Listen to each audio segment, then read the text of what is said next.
I'm a motherfucker who makes things happen. I make shit happen. Just fucking look at you. That's what you are when you're an addict. You're a selfish fuck. Every day, change. Hey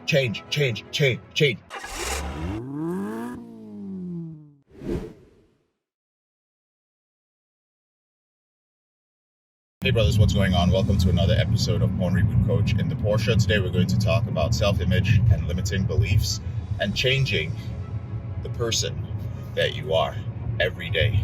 Now, I'll say this, if I followed conventional wisdom, if I followed the rules that my parents passed down to me, church passed down to me, school passed down to me, society passed down to me, I know this for certain, I would be a porn addict. I would be struggling financially. I would probably have a bunch of kids that I couldn't afford. I would look like shit. I wouldn't be taking care of myself. I would probably look a lot older than I am. I know my lifestyle. And frankly speaking, I probably would be strung up on some other substances like alcohol and so on. I would probably have a very serious daily dependence on those things. All of this changed with my reboot, but I'm not here to talk to you about your reboots today. I'm here to talk to you about how to change who you are every single day. And I just thought about this at the gym, and I was like, this is what I do at the gym. So you guys know I shoot these videos almost daily on my way back from the gym. And at the gym today, I realized that I was incongruent with my self-image. And I realized where it came from. So in a couple of days, I'm going on a trip to Southeast Asia. I call it a trip, but before the pandemic, I spent quite a bit of time there. I love traveling. I haven't traveled internationally since the pandemic. And I'll usually live out in a place and just work from there. So I was going to go to Tokyo, then I was going to go to some places in Southeast Asia, catch up with some family and friends, and do a bunch of work out there. Just different weather. I'm not a big fan of the winter. And it's going to be for a couple of weeks. And I wanted to, spend part of this trip with my girl. It's nice to have somebody exploring these places with you. But she's working. She's a realtor. She's got clients. She's got homes to close. She's got people to take care of. And so she was like, you know what? It's a long trip. We'll do other trips later on in the year or whenever. We have other trips planned. So you do you, man. And I'll see you in a couple of weeks. And I was like, all right, fine. Also, she was like, man, these tickets for this trip, I'm not a big fan of material things. You won't see me wearing a nice watch or I'll wear the same type of clothes. Shit, I haven't even, you guys see this shit. I haven't even taken this to get stitched. I really don't give a shit. You see it in my videos all the time. Not a big fan of material things. I like to dress well when I'm, not in the gym. But I like spending money on trips and experiences. That's what one of the things I work hard for. And she was like, well, I can't do it. It's a long trip. And then I realized something. I was just like, man, I would like her to come. Why am I not making this happen?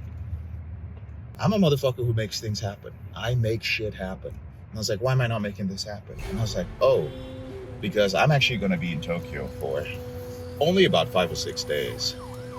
The morning every day, I have business meetings. I have stuff I need to take care of for our company.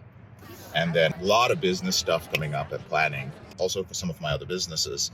And the rest of the day would be exploring. And I was like, man, I'm struggling with flying my girl out for just 5 days to Tokyo, right?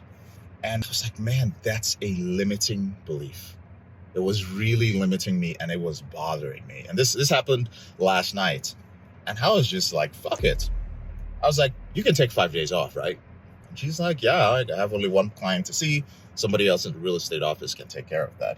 I was like, all right, cool. Let me see if there are more seats on the same flight that I'm taking to Tokyo.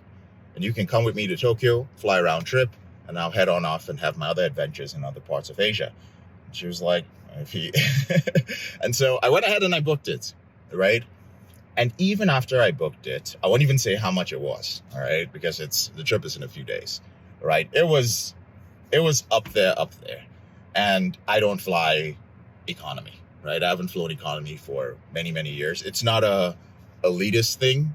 It is a mindset thing, which I'll talk to you guys about in another episode. Just so you guys know, I spent about 6-7 years of my door-to-door career as a recruiter, which meant that every week, every 3 or 4 days, I was sitting in a tiny car, in a rental car. I was flying economy, squeezed up against someone. And I did this. I flew hundreds of flights So once I hit, let's just call it fuck you money status, I was like, you know what? I'm never flying economy. All right. Now, sometimes I have no choice but to fly because the first class flights are full, but I digress.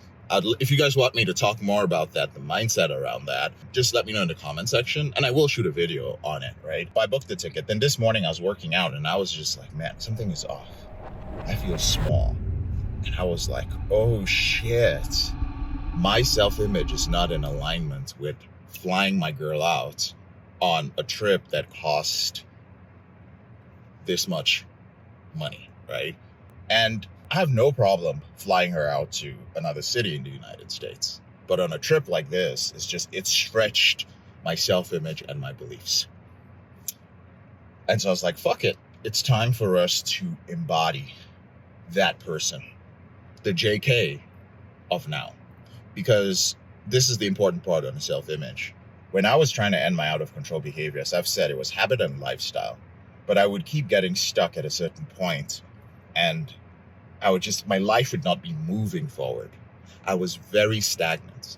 And there's nothing wrong with being stagnant or average or repeating the same routine over and over again. But understand that when you've gone through the tribulations and the trials of ending an out-of-control behavior, you know that it is about constant change and constant challenge. And I had spent so many years, particularly those 18 months, where I had fully rebooted when I was in the late maintenance stage. Every day, change. So after that, I could no longer live a normal life.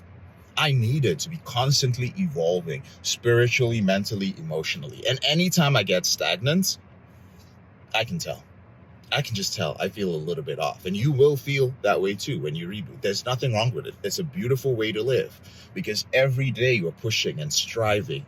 You're using this body and mind that God, the universe, has given you to its full extent to serve others. You're using it to prove what can be done with it. You're using it to fully experience life. And that's a beautiful thing, guys. So as I was working out, I noticed that something switched in me. And I just became this avatar, right? When I was struggling, I had to create with my lifestyle. And I was stuck. I realized my self-image hadn't changed. The way I view myself hadn't changed. So every time I would experience something good in my life, I would lose it. I'd experience something good in my life, I'd become afraid. Oh, you can't afford it. You can't maintain it. This isn't for people like you. You don't have the skill set. You don't have the things to maintain this thing in your life. Whether it was a relationship with a woman, whether it was something material, whether it was a client I got way back in the day, I was like, oh, you don't deserve this. You don't deserve this. You don't deserve this. And I would lose it because I couldn't step into the new self-image.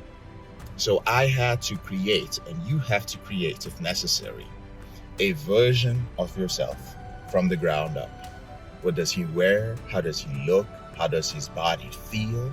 What does he think? You can take the qualities of all your favorite avatars, right? Whoever it is, your avatar could be Superman, Batman, Aragorn from Lord of the Ring, James Bond, Jesus Christ, whoever it is, you could pick the qualities that you admire most about them and put them together to create this version of you. If necessary, give that version of you a name. And then begin to chase that version of you. By chase, I mean you embody it, but it's so much bigger than you that it takes a lot of energy and efforts to sit into that version of yourself, right? Years ago, the version of me now drove a Porsche, right? Porn Reboot Coaching the Porsche was something that was envisioned many, many years ago. Right? But I had to create the person who was driving a Porsche because in my head back then, it sounded ridiculous as fuck. Think about it. Porn Reboot Coach in the Porsche. Like it sounded like a joke, something funny somebody would say in an offhand manner. But I don't find those things funny. They are real. I will make them a reality. And that's because of this self-image that is part of the habits, lifestyle, self-image change when it comes to ending your out-of-control behavior. And so, long story short, there was incongruence with my self-image from yesterday. All right, I worked on it in the gym. As I'm working out, I'm looking at my body. I'm like, hey, dude, you already have the physique, which is why I say the biochemistry reboot is very important. If you transform your body, you see what you're capable of. This physical entity is changed. You stop believing that you can change other things. I'm looking at my body and going like, dude, you're a jacked, ripped motherfucker, right? You're the fucking man. Look at you, bro. Just fucking look at you, right? And slowly, as I worked out, as I saw how strong I was, I walked, got back into the car. I was just like, fuck, dude, you're the man. You created this. Nobody saved you. You had accountability partners, you had amazing mentors, but nobody could install that self-image for you. You, JK, you had to create this guy out here, right? I'm that person again. I'm that person again. I walk different, my head up, carry myself different. And I want you guys to start learning how to do that. This is something that we teach within our implementation and intensive program.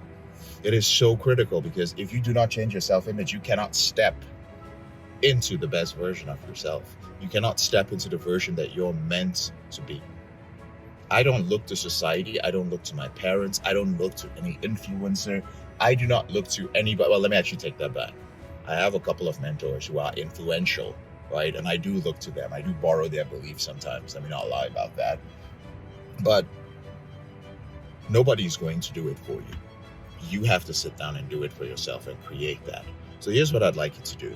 I would like you to share with me in the comment section some of the qualities of the person that you would ideally like to be, right? In my case, some of the qualities were strength, were focus, confidence, the ability to communicate confidently, right? That was so big for me because I was introverted, I was scared, I was shy, I had a lot of anxiety. And I always wanted to portray this fucking don't give a fuck attitude. Not bravado, but I wanted it to come from the experiences that I've had, right? I wanted the ability to work hard, right? Work ethic for me was a quality that I wanted because I was lazy. I was constantly distracted. That's what I wanted. Class, right? I'm going to have to stitch this if I want to maintain the class thing, as obviously I've got a long way to go because I start caring for my workout shit, right? Class was something that I also wanted to embody. Compassion was a huge one, right? I had a lot of anger. The framework of that still remains, which is not a bad thing. I choose to keep it there. I think it's important. But compassion was something that was very important. I needed a way to stop being such a selfish fuck, because that's what I was when I was an addict. That's what you are when you're an addict. You're a selfish fuck. So I needed to learn how to feel the pain of others and feel it in a way that was sympathetic. Like I struggle with this too. I know what it's like and have a strong desire to help people. Anytime I had a desire to kindness, to compassion, to help, to just do it from this place of caring and helping, I realized, as again, I'm going to say something cliche, I started getting the things I wanted. And it doesn't get easier, guys. The closer you come to your self-image, the more you're going to have to give, right? I can't keep giving the same shit, right? This is why we have the dating review program, financial review program, biochemistry review program, because you have to give more as you become more. It ain't easy. It is probably tougher than it was when my self-image hadn't changed. Like this guy, the responsibilities he has, Jesus fucking Christ. Not just to maintain him, but to grow into, this is not me completely. There's still other shit I have to do. To get to that version, boy, there's some work to do. So I hope you found that helpful, something on limiting beliefs, on self-image, and share again your ideal qualities of the avatar you want to embody in the future. I'm JK, your brother in the struggle. Thank you so much for taking the time to watch this video, and I'll speak to you later on in the week.